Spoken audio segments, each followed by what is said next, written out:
하나님의 말씀 로마서 1장 28절입니다.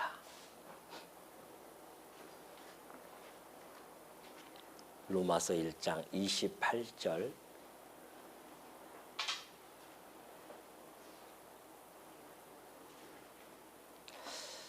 다 찾으신 줄로 알고 봉독해 드립니다.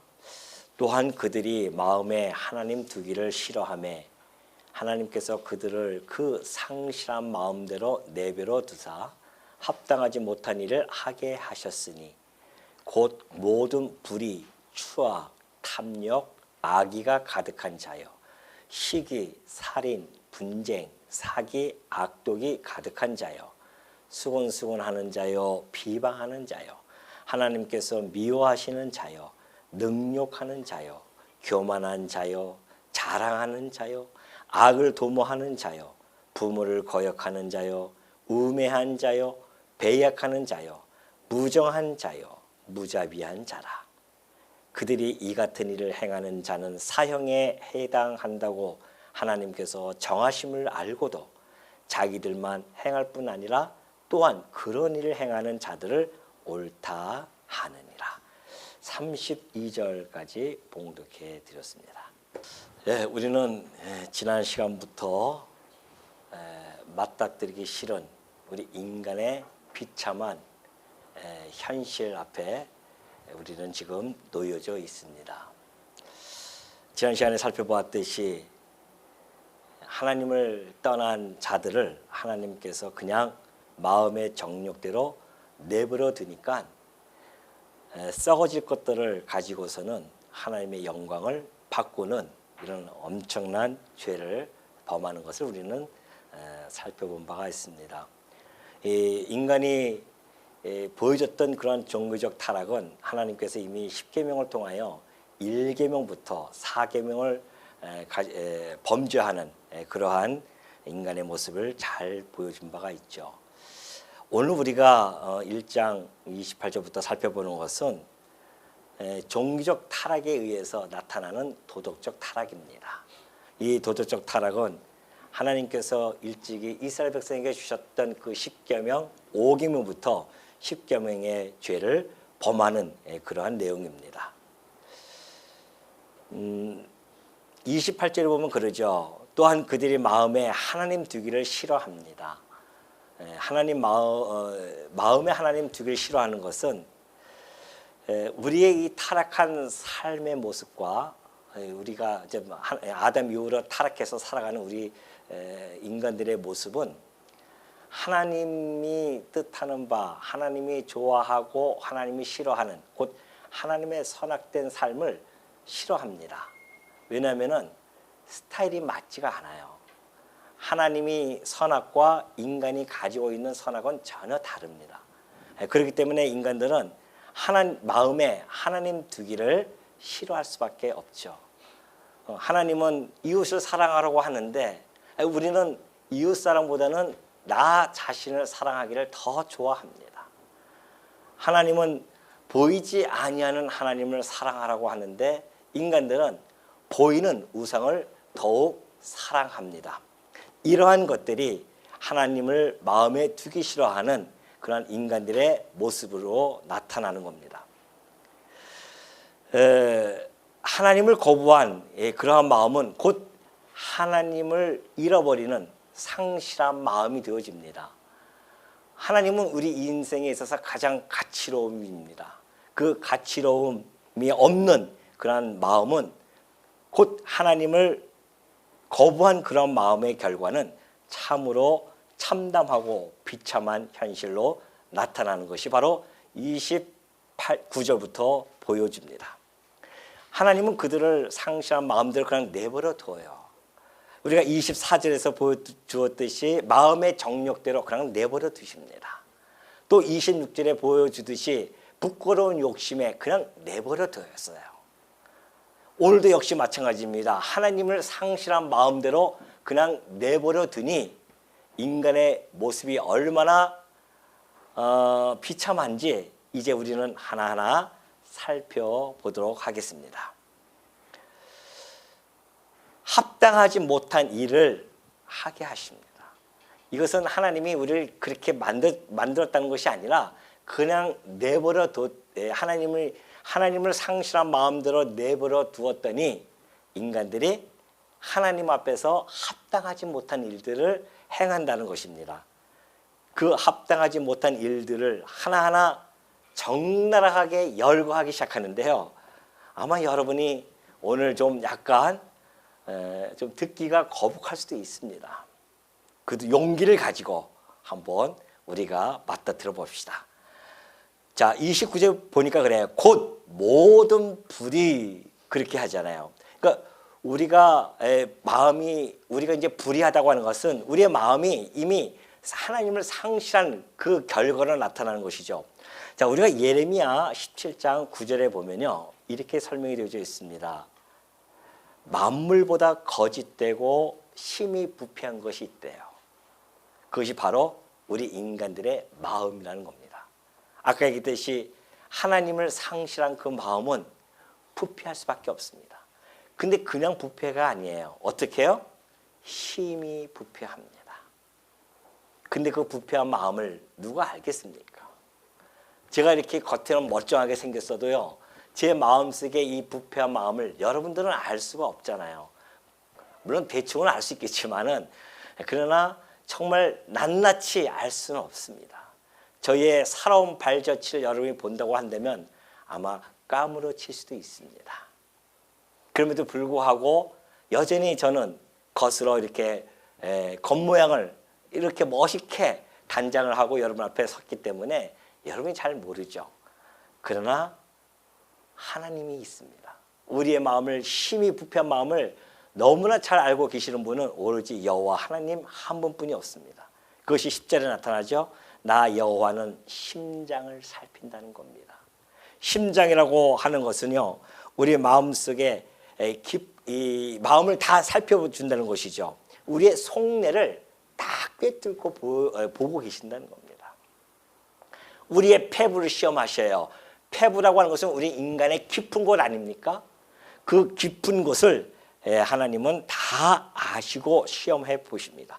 그리고 그의 마침내 각각 그의 행위와 그의 행실대로 어떻게 해요? 보응을 하신다는 겁니다. 얼마나 두렵습니까? 우리 안에 감춰져 있던 그 심히 부패한 것, 그 마음을 하나님이 마침내 그 행실대로, 그 행위대로 보응하시고 심판에 가신다는 겁니다. 누구도 여기서 벗어날 자는 아무도 없어요. 그러니 인간이 불의함이 나타나는 것은 당연하죠. 인간의 불의함이라고 하는 것은 인간에게 나타나는 모든 부도덕한 그러한 삶의 총체가 바로 불의함입니다. 불의라고 하는 것은 하나님을 버리고 자기를 삶의 기준에 두는 사람들을 특정하는 아주 적합한 단어가 바로 불의함입니다. 그 불의함 속에 나타나는 일들이 하나하나 이제 열거가 되어져 있는데요. 그 다음이 바로 추악입니다. 추악이라고 하는 것은 사악 또는 악독 이런 단어거든요. 이것은 아주 적극적으로 해를 끼치고자 하는 그런 욕구가 우리 안에 있다는 겁니다. 어떻게든지 남을 해치고 싶어 해요. 그런 마음이 있고요. 또 탐욕이 있습니다. 탐욕이라고 하는 것은 더 많은 물질을 소유하고자 하는 욕망을 이야기합니다. 끝이 없어요. 인간의 탐욕은 끝이 없습니다.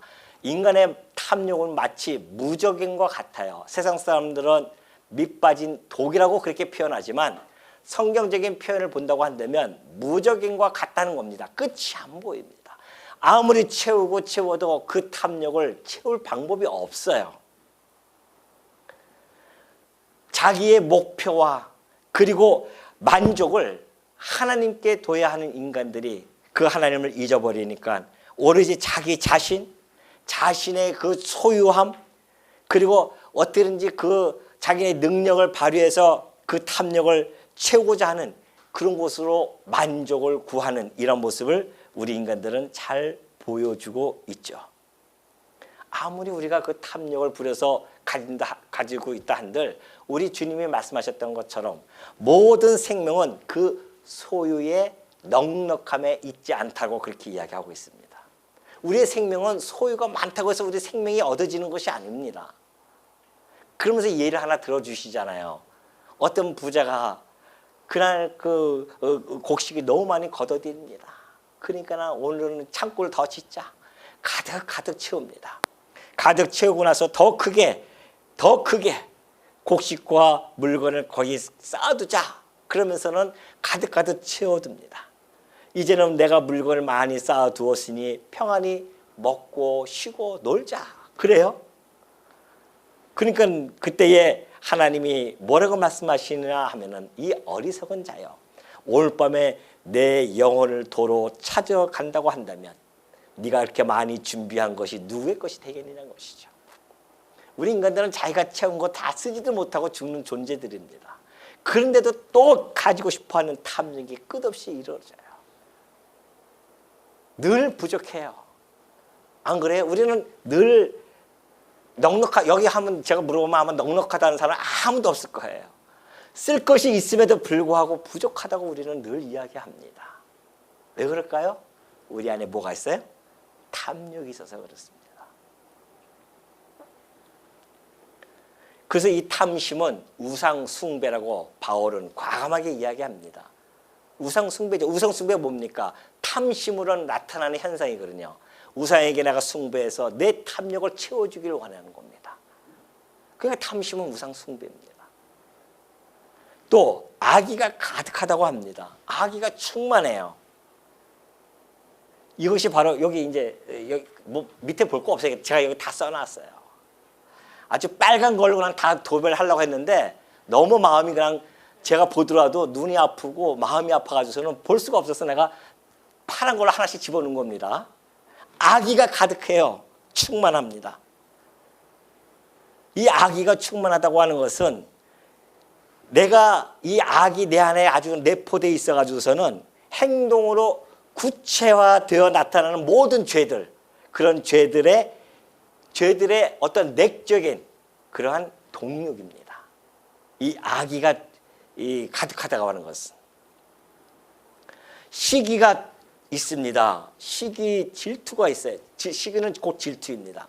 인간의 감정 속에서 가장 쉽게 노출되는 것이 뭡니까? 시기예요. 너무너무 시기가 많아가지고 질투해서 누가 조금만 잘 되면 견뎌내지를 못합니다. 그것이 우리 인간의 마음이에요.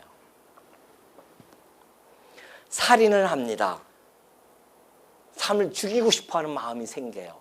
우리 주님께서는 내가 실제적인 행동을 취하지 않았다 할지라도 이미 마음속에 분노와 미움이 있다고 한다면 그것이 살인이라고 확대 작용을 시켰습니다.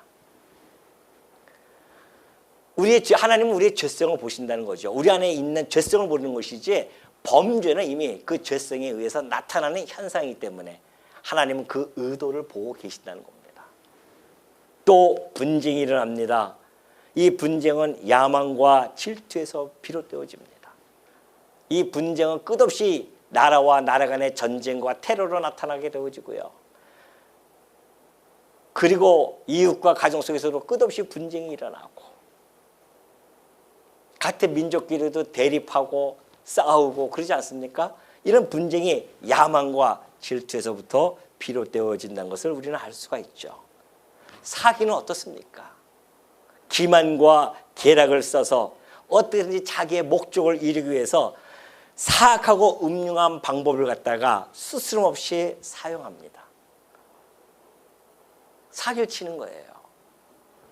내게 가까이 다가오고 너무 잘해주는 사람들은 사기성이 농후합니다. 교회에서는 안 그러겠죠. 악독이 충만합니다. 악독이 가득하다고 해요. 악독이 가득한 자요 그러잖아요. 악독이 충만하다고 하는 것은 항상 나쁜 의미의 해석을 가지고 있어요. 무슨 사건을 보면 나쁘게만 해석합니다. 그리고 나쁜 짓을 생각하는 그런 마음. 이런 사람은 가까이 하면 치명적인 상처를 입을 수가 있습니다. 악독이 가득해가지고서는. 수근수근합니다. 상대를 몰래 헐뜯어요. 그래서 은밀하게 비밀스럽게 악평을 하고 돌아다닙니다. 비방하는 자예요. 공개적으로 남을 욕하거나 비난을 합니다. 이 수근수근, 이것을 우리는 중상자라고 하죠. 수근수근한 것과 비방자는요, 사단이 우리를 넘어뜨리기 위해 즐겨 쓰는 아주 상투적인 수단입니다. 교회 안에서도 이 수근수근과 비방이 이것 때문에 문제가 발생이 돼요. 제가 한 7, 8년 전에, 오래된 이야기죠. 의정부에 잠깐 살 때가 있었습니다. 그래서 제가 가끔 얘기하지만 제가 다시 하나님께 돌아오고 그 교회를 정해야 되니까 그 앞에 있는 교회가 있었어요. 성결교 계통이었는데 그 교회에 한 7, 80명이 있는 교회에 들어가서 제가 간증을 했었거든요. 간증을 해가지고서는 이제 목사님들 좋아하시고 다 좋아해가지고서는 저를 갖다가 이제 집사님으로 또 교회 나가지 얼마 안 돼도 벌써 집사님을 막 하더라고요. 그래서 저는 집사님으로 하고 이렇게 일을 하고 있었는데 새로운 신자가 왔거든요. 새로운 신자가 왔는데 교회에서 무슨 행사 때문에 이렇게 움직이는데 차를 갖다가 배정을 하다 보니까 새 신자를 갖다가 그 어떤 권사님하고 어떤 집사님이 앞에 타고 뒤에 새 신자가 탄 거예요. 그래서 이제 차를 타고서는 거기까지 한 1시간 정도 가는 도중에 앞에 있는 권사님과 집사님이 뒤에 새 신자가 탄 걸 깜빡한 거예요. 그래가지고서는 늘 평소에 하던 일이니까 수근수근하고 비방하고, 그러니까 차에서 막 아유 목사님부터 돌아가기 시작한 거예요. 목사님이 어떻고 뭐 장로님이 어떻고 권사님이 어떻고 어느 집사는 어떻고 한 바퀴 뺑 1시간 동안 딱 돌아오다가 문득 뒤에 뭐가 있는 것 같아서 보니까는 새 신자가 앉아 있는 걸 깜빡했던 거죠. 그때서 발견한 겁니다.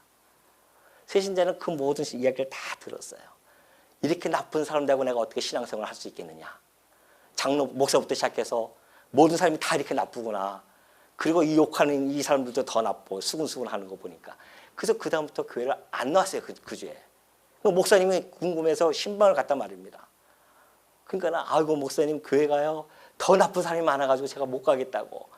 그래가지고서는 그냥 발칵 뒤집혔어요. 그날 교회가. 그래갖고 교회에서 권사님을 갖다가 또 뭐 신임을 묻는 듯 안 묻는 듯 가지고 신임을 물어가지고서는 표가 안 나오니까 어떻게 됐습니까? 그래서 또 휴직이 되어졌어요. 그러니까 권사님은 또 창피하니까 아이 교회 안 나와서 안 나오고 집사님 안 나오고 새신자 안 나오고 교회가 풍비박산 되었었습니다. 한번. 사단이 즐겨하는 그 수단이에요. 수근수근과 비방이라고 하는 것이, 이것이 이 우리 인간이 가지고 있는 속성들이 그냥 유감없이 우리도 막 뛰쳐나오거든요. 또 하나가 있습니다. 하나님께서 미워하시는 자유래요. 그 밑에 보면요, 3번에 보면 그러죠. 또는 하나님을 미워하는 자유, 그렇게 되어져 있습니다. 그 문맥을 이렇게 보면은 하나님께서 미워하는 게 아니라 하나님을 미워하는 자가 훨씬 문맥적으로 맞죠. 그러니까 하나님을 미워한다는 겁니다. 하나님을 미워한다고 하는 것은 하나님이 자기가 하고 싶은 대로 못하게 하는 그런 방해하는 수단으로, 그런 방해자로 보이는 겁니다. 성경을 보면은 하나님이, 우리가 보면은 너무나 우리의 그 세상에서 살아가는 것과는 전혀 어떤 별개의 삶을 살아가는 것처럼 보이기 때문에 싫은 거죠. 그러니까 하나님을 미워하는 자들이 있습니다. 그래서 하나님 두기를 싫어해요. 그런가 하면 능욕하는 자가 있습니다.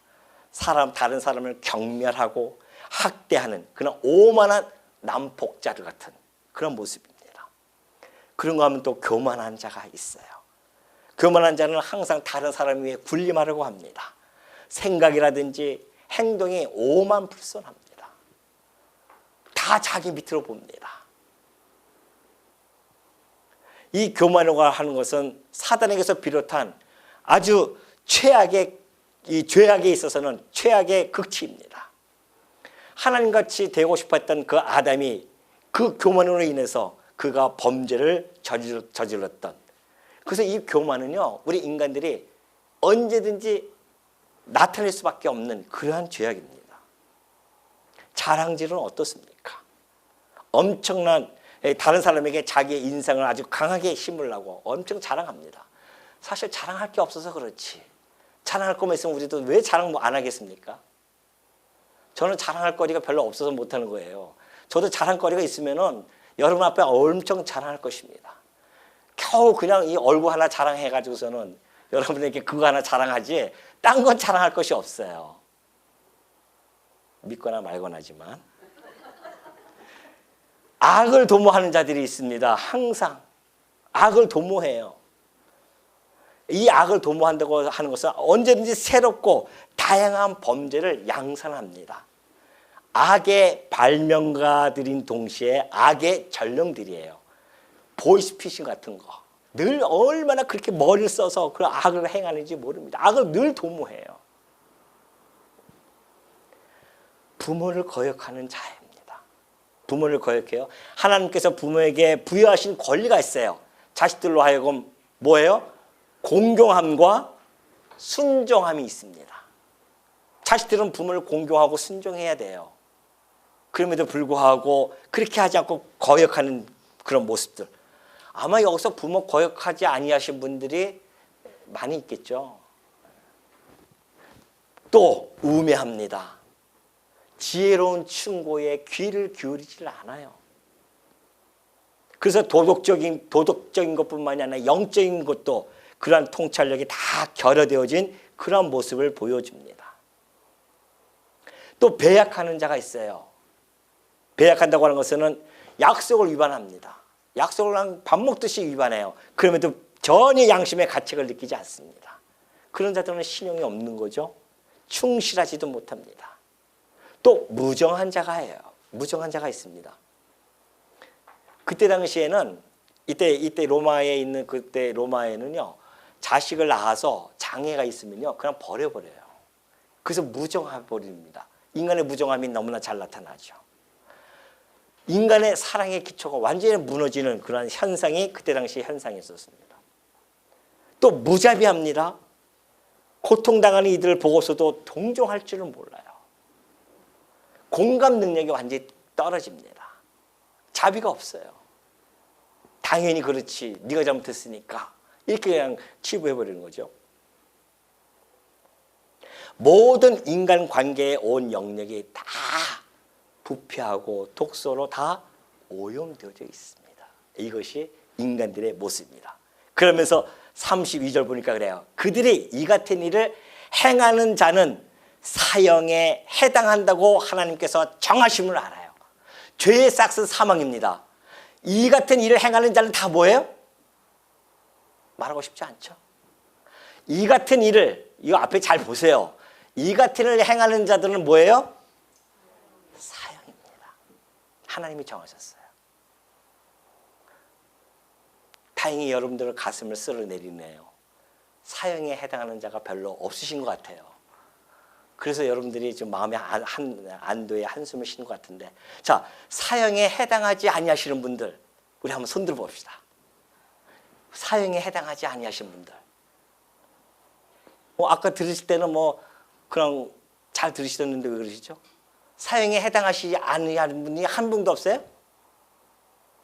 설마? 손을 들면 미치지 않고서 어떻게 손을 들겠습니까? 미치지 않고서 어떻게 손을 들겠어요? 손을 들겠냐 말이죠. 여기 이 중에서 한 개만 행해도 우리는 사형에 해당하는 자들이라는 겁니다. 사형에 해당하는 것을 알고도요, 자기들만 행할 뿐만 아니라 그런 일을 행하는 자를 옳다 해요. 비방하면 같이 비방하면서 맞아 네 말이 맞아. 뭐 하면 뭐 맞아. 이런 이게 모습. 그러니 서로 동조하고 살아가는 우리 이 인간들의 모습. 이제 어떻게 할 거예요? 이 절망, 이 사형에 해당한다고 하는 것은 멸망입니다. 멸망은 곧 우리의 절망을 가져다 줍니다. 우리는 인간들은 다 절망 가운데 서 있습니다. 멸망 가운데 서 있어요. 제가 여러분의 인생을 하나하나 들어서 이것을 설명하고 싶지만은 제가 알지 못하니까 어쩔 수 없어요. 그도 객관적으로 나와 있는 역사적인 인물을 들 수밖에 없습니다. 자, 우리 한번 이러한 상황이 어떻게 나타나는지, 하나님을 떠난 그 아담, 그 이후에 태어나는 그의 자식들로부터 어떻게 이것이 이루어졌는지를 한번 살펴보도록 하겠습니다. 여러분, 가인 아시죠? 아담이 이제 자기의 형상대로 그 아이를 낳습니다. 그래서 가인과 아벨을 낳았어요. 두 형제를 낳는데, 아벨은 하나님께 제사를 드리고 가인도 자기가 키운 그 곡식을 가지고 제사를 드렸고요. 아벨은 피의 제사를 드렸습니다. 그런데 하나님께서는 그 제사를, 아벨의 제사는 흡족하게 받으셨는데 가인의 제사는 받지 아니하십니다. 그때 가인이요, 몹시 분하여 안색이 변합니다. 가인이 몹시 분하여 안색이 변해요.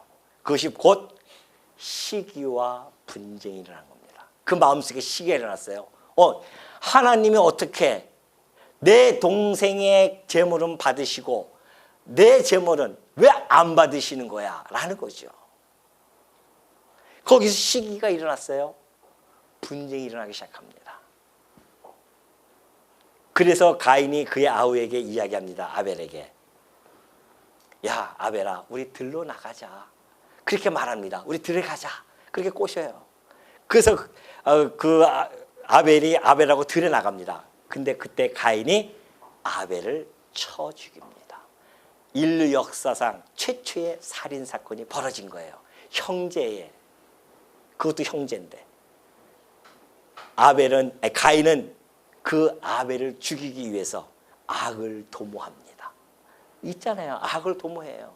마침내 살인을 합니다. 부모를 거역한 죄입니다. 무정해요. 동성을 어떻게 그렇게 돌로 쳐 죽일 수가 있습니까? 무자비합니다.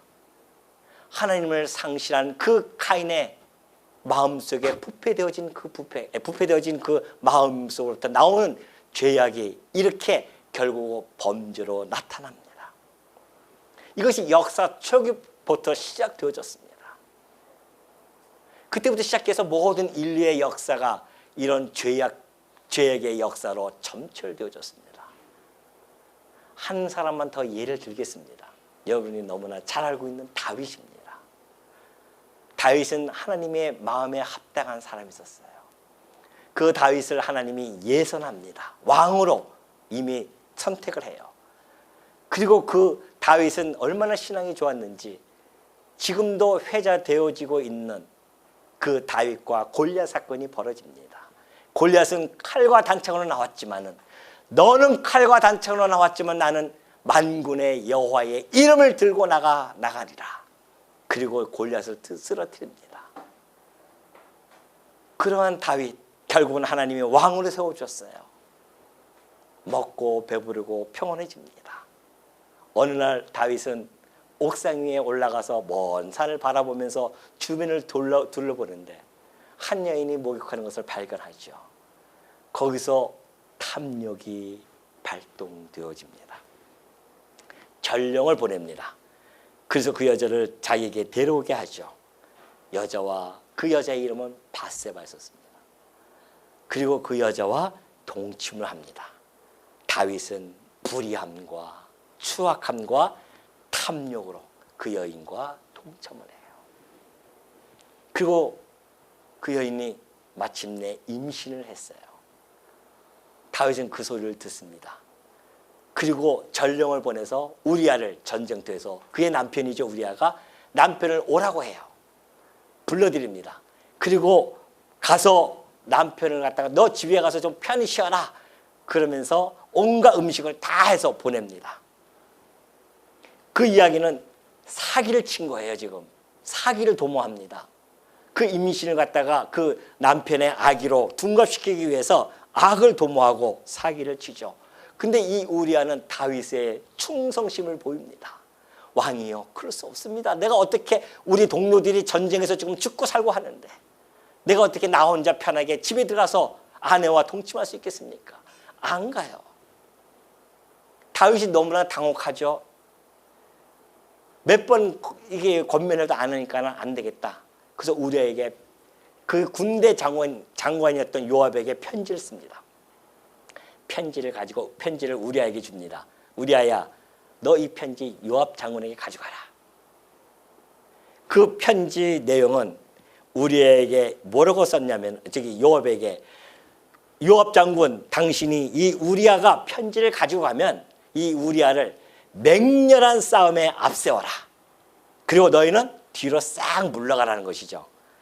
그래서 그로 맞아 죽게 하라. 이 편지를 써서 보냅니다.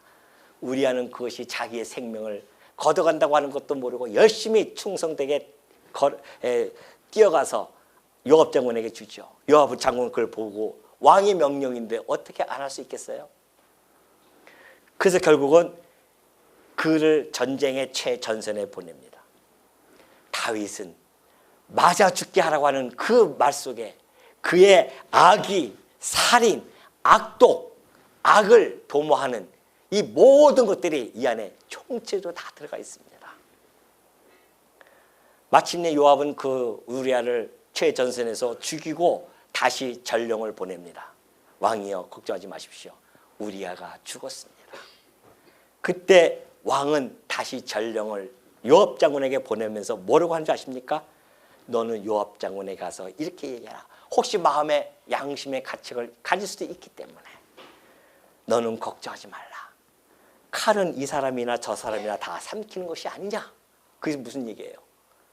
전쟁하다 보면 이 사람도 죽고 저 사람도 죽는 거야.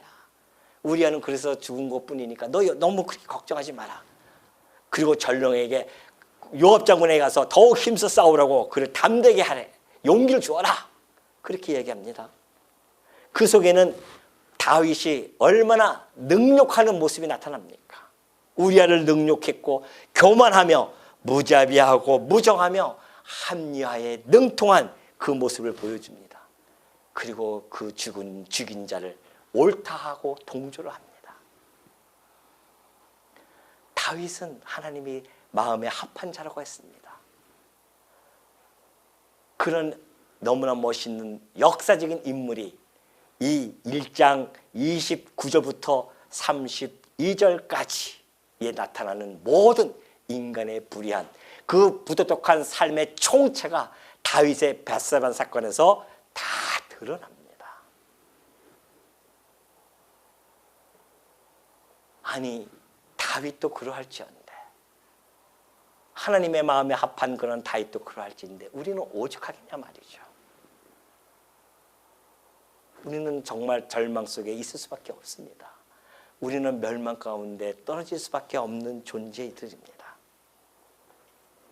왜 하나님께서는 이렇게 인간들을 붙잡지 않으시고 내버려 두었냐 말이죠. 정욕대로 더러움에 내버려 두지 않고 붙잡아 두신다고 한다면 당신의 능력으로 충분히 우리를 거기서 건져낼 수 있을 텐데,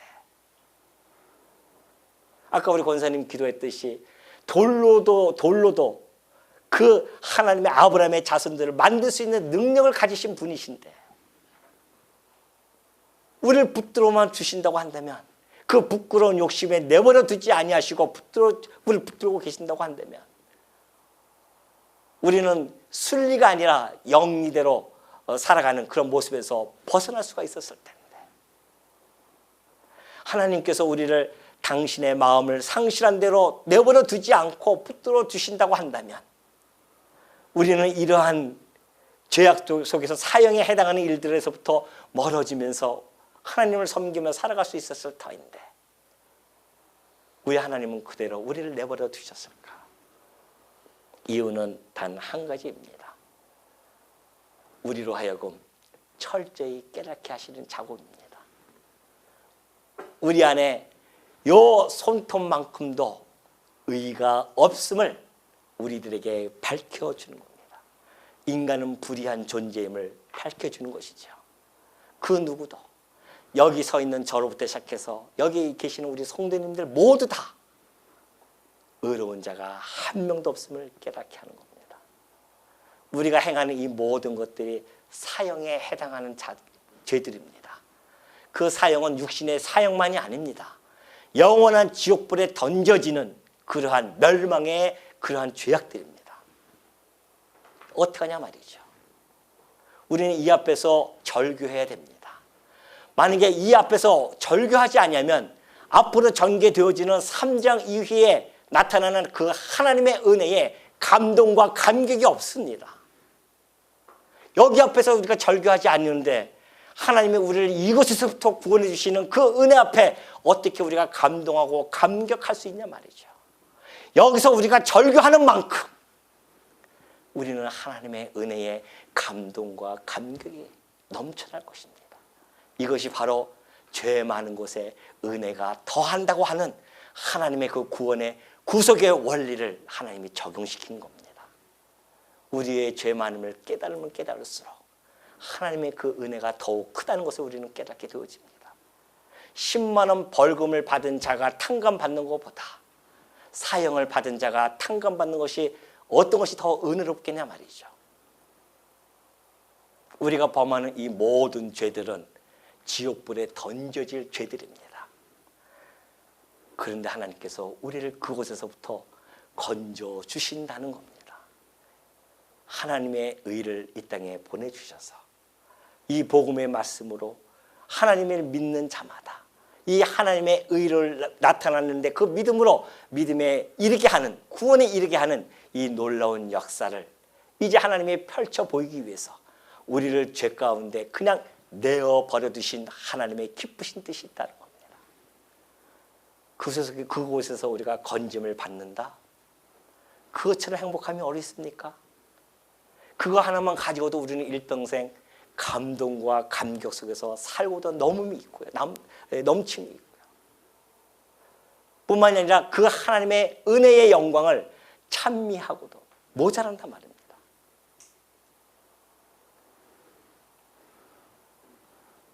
우리가 하나님께서 우리 이렇게 비춰주시는 우리의 죄악을 다 드러내 주심으로 말미암아 여러분과 저는 그 죄악 덩어리 속에서 깨닫게 되어지고 은혜로 구원해 주신 그 하나님 앞에 정말 감사와 찬송이 끊이지 아니하고 항상 넘치면서 하나님께 은혜 영광을 찬미하는 우리 주의 종들이 되어지시기를 당부드립니다.